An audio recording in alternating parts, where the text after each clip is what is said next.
భద్రాద్రి కొత్తగూడెం జిల్లాలో 7 మండలాల్లో జరగనున్న రెండో విడత పంచాయతీ ఎన్నికలకు అధికారులు సర్వసిద్ధం చేశారు.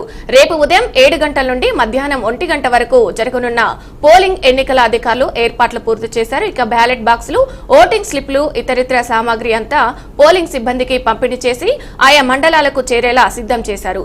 ఈ సందర్భంగా ఎన్నికల సామాగ్రి పంపిణీని కలెక్టర్ జితేష్ వి పాటిల్ పరిశీలించారు. ఇక ఎన్నికల్లో ఓటు హక్కున్న ప్రతి ఒక్కరూ తమ ఓటును వినియోగించుకోవాలని కలెక్టర్ కోరారు. ప్రశాంత వాతావరణంలో ఎన్నికలు జరిగేలా ప్రజలంతా సహకరించాలని విజ్ఞప్తి చేశారు.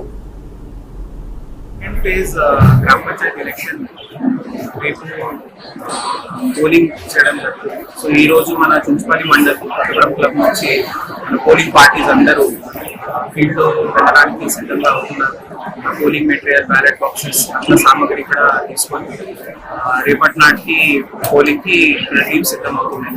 మన చుంచుపల్లి మండల్లో అదేవిధంగా మన ఈ ఫేజ్ లో పోతున్న మండల ప్రజలందరికీ నా విజ్ఞప్తి, దయచేసి అందరూ ఈ ఓటు హక్కు ఖచ్చితంగా వినియోగించుకోవాలి. 7 గంటల నుంచి 1 గంటల వరకే ఇది ఓటింగ్ టైం ఉంటుంది కాబట్టి దయచేసి ఎంత మీరు మార్నింగ్ ఫస్ట్ అవర్ లో వస్తే చాలా ప్రశాంతంగా, సంతోషంగా ఓటు హక్కు మీరు వినియోగించుకోవచ్చు. దయచేసి 18 రకమైన ఓటర్ కార్డ్స్ అంటే గుర్తింపు కార్డ్స్ ఏదైతున్నాయో, Aadhaar card, voter card, PAN card, driving licence ఇలా గుర్తించినవి మీరు చూపించుకొని పోలింగ్ బూత్ కి రావాలని మేము కోరుతున్నాము.